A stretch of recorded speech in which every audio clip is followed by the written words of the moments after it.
Experience कर रही है। पिछले कुछ दिनों से लगातार जो तापमान है 45 डिग्री के ऊपर रहा है। कल दिल्ली के कुछ हिस्सों में 48 डिग्रीज तक टेम्परेचर पहुंच गया। इस बढ़ती हुई गर्मी की वजह से बिजली की डिमांड 15 साल में पहली बार अपनी पीक पर मई में ही पहुंच गई है।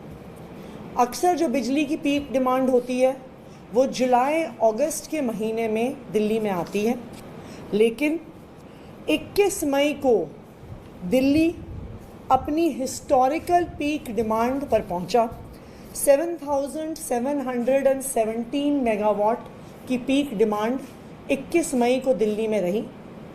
ये दिल्ली के इतिहास में हाईएस्ट पीक डिमांड रही है।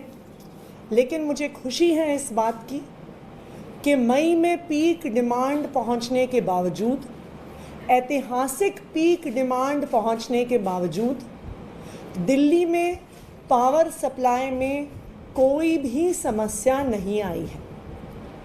इतनी पीक गर्मी के बावजूद, इतनी पीक डिमांड के बावजूद दिल्ली में दिल्ली सरकार, अरविंद केजरीवाल जी की सरकार अभी भी 24 घंटे बिजली दे रही है। कहीं पर भी लोड शेडिंग नहीं है, कहीं पर भी ब्लैकआउट्स नहीं हैं। जिस तरह दिल्ली की पावर सप्लाई पिछले 9 साल से चलती आई है, इतनी गर्मी में भी उसी परफेक्शन के साथ दिल्ली की पावर सप्लाई चल रही है। मैं आप सबको याद कराना चाहूँगी 2014 की गर्मियाँ। 2014 की गर्मियों में भी दिल्ली ने एक हीट वेव को देखा था। 2014 में पीक डिमांड 5,925 मेगावाट तक गई थी, लेकिन इतनी पावर सप्लाई इंश्योर कराने में दिल्ली में बहुत लंबे लंबे ब्लैकआउट हुए थे। 6-6, 8-8 घंटे तक बिजली गई थी। लेकिन आज 7,717 मेगावाट पीक सप्लाई पहुंचने के बाद भी दिल्ली में 24 घंटे बिजली उपलब्ध है। तो सबसे पहले तो मैं दिल्ली सरकार के पावर डिपार्टमेंट को, दिल्ली की तीनों बिजली कंपनियों और उनके काम करने वाले सभी अफसरों को बधाई देना चाहूँगी कि उनकी इस शानदार मैनेजमेंट की वजह से दिल्ली वालों को बिजली की कोई भी समस्या नहीं हो रही। और मैं दिल्ली वालों की तरफ से दिल्ली के मुख्यमंत्री अरविंद केजरीवाल जी का धन्यवाद करना चाहूँगी कि शायद दिल्ली पूरे देश में एक इकलौता राज्य है जो 24 घंटे बिजली देता है। हम दिल्ली के आसपास ही देख लें, पिछले 3 दिन की हीट वेव में जो दिल्ली के पड़ोसी राज्य हैं जहां पर भारतीय जनता पार्टी की सरकार है, वहां पर लंबे लंबे पावर कट पिछले 2 दिन में हुए हैं।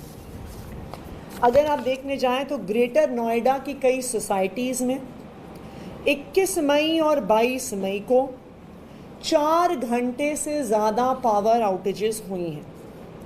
नोएडा के 25 ऐसे सेक्टर हैं जिनमें 21 और 22 मई में 8 घंटे से ज़्यादा लंबे पावर कट्स हुए हैं।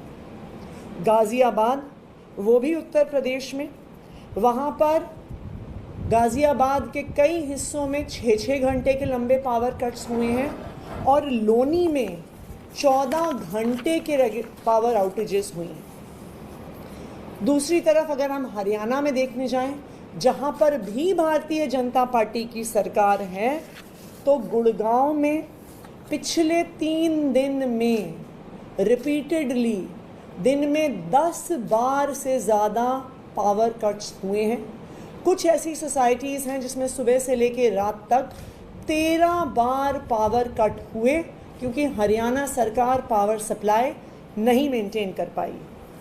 हम ये लिस्ट देखने जाएंगे, चाहे मध्य प्रदेश में भोपाल हो, चाहे उज्जैन हो, चाहे राजस्थान हो, जहाँ जहाँ पर भी भारतीय जनता पार्टी की सरकार है, वहाँ पर लंबे पावर कट्स इस हीट वेव में देखने को मिले।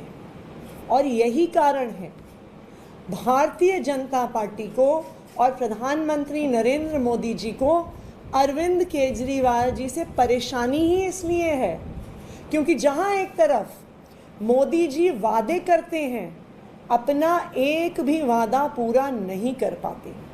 आज बीजेपी रूल्ड स्टेट्स में भयंकर पावर कट्स हो रहे हैं और वहीं दूसरी ओर अरविंद केजरीवाल जी हैं जो अपना हर वादा पूरा करते हैं।